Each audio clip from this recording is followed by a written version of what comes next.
it means even more for me to win, in five. I think that was a great test to prove to ourselves that, we've been in the first round to two games that we played in five and we lost, but I mean, we improve, and this kind of shows our work ethic in practice. So I'm super happy, and I am so proud of my team. Parang always lang naman na kung sino po yan nandyan, kailangan mag-step up talaga pag binigyan ka ng chance ng coaches mo. And yun nga po, sa training pa lang, parang malaking bagay talaga yung tiwala na binigay sa akin ng coaches lately. For Zoe, how did you, I guess, overcome the year of patch in round one when the results and performances weren't coming your way in Berlin? Well, I think that it takes a lot of mentally to come out of I would say, I wouldn't say failure, but when it doesn't go your way, it takes a lot mentally, and I'm lucky that I have a huge support system. Like, it's my team, and they were there the whole time, always telling me it's gonna be okay, and it proved to get to today. And also, I just want to say thank you to my support system and at home. They're so far away, but they have been in every step of the way with me, and I'm so grateful to have so many people around me that make me better. For Coach, siguro, obviously Coach, medyo mahirap yung confidence niya so far. Ano lang siguro yung parang nagiging problema ng team sa paglalaro at saka paano unti-unting bumabawi yung team patuloy na lumalaban? Siguro sa akin lang ang big factor talaga ito yung naniniwala na ulit sila sa gusto namin mangyari sa team, kasi nung mga past games talaga sobrang doubt siguro, even coaches and mga players talaga, sobrang doubt kami sa kung kaya namin malampasan yung challenges na dumarating sa amin. Pero pinipilit kong ipasok sa mga player ko na kailangan magtiwala talaga, wag doubt. Importante kung ano man yung gusto nating mangyari sa loob ng court, magagawa natin kasi kung nagtitiwala tayo sa bawat isa. For me, the story that John Mojo is about stepping up since medyo underwent kayo this time.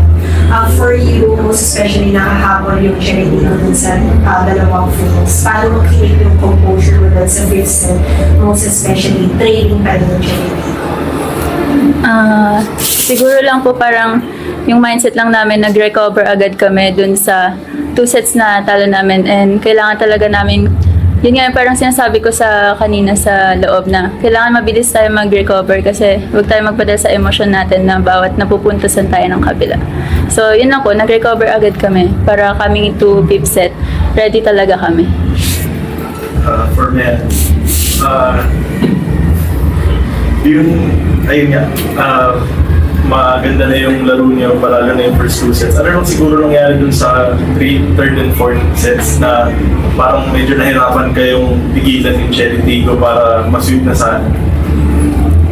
Siguro po yung composure namin sa loob and yung receive talaga is nawala. So, hirap talaga kayo maka-counter.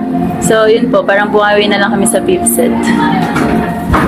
Coach, ayun nga, tapos na yung CV League ng Alas Women. May update na ba kayo sa ngayon, wala pa rin kaming update. Naghihintay pa rin kami na sana makaabot sila, makalaro sila. Pero kung hindi talaga pa pwede, siyempre, kailangan namin sumunod sa asosasyon na kung ano man yung gusto nilang mangyari sa national team. Siyempre, supporting pa rin kami sa kanila. Coach, gano'n lang kayo kasaya na kahit yun nga wala sila, may mga players kayo nag-step up like ito si Mayan today? Well, ano naman, sabi ko nga sa kanila, kailangan nila man lang magtiwala kasi yun naman lagi ko sinasabi. Kasi training pa lang dapat tinatrabaho na namin kung ano yung gusto namin mangyari sa loob. Kasi itong pagdating sa game, talagang lalabas at lalabas naman yan eh. Well, si Mea naman talaga, anytime naman yan. Kaya lang talaga nung una, medyo doubt ako dahil sa condition niya ng katawan. Siyempre, pero ngayon, nung nakita ko na nag-step up na siya at ginagawa talaga yung sa tuwing practice talaga, nag-all out pa siya. Siguro yun na, sabi ko, time na talaga niya para magamit. Coach, may ilang games pa para na mas wins para sa inyo. paano ano lang siguro yung kailangan pang ituloy ng team kasi ito na may mga panalo na alis sa mga heavyweight yung natalo.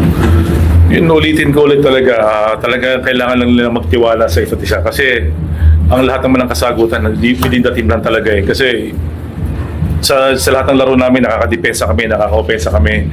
Nagagawa namin yung gusto namin mangyari sa loob ng court. But yun nga, pag napipigilan, nawawala talaga yung gusto namin mangyari. Kasi yun nga, doubt sa kami sa bawat isa na kakayanin ba namin itong ngayong conference dahil kahit nawala si CCN and Cherry. So ngayon, talagang nakita ko naman sana magtuloy-tuloy lang kung ano yung nangyari sa amin today. Matuto kami ulit ano pa yung kailangan namin gawin sa susunod na game. Thank you, Coach. Thank you, Mayan.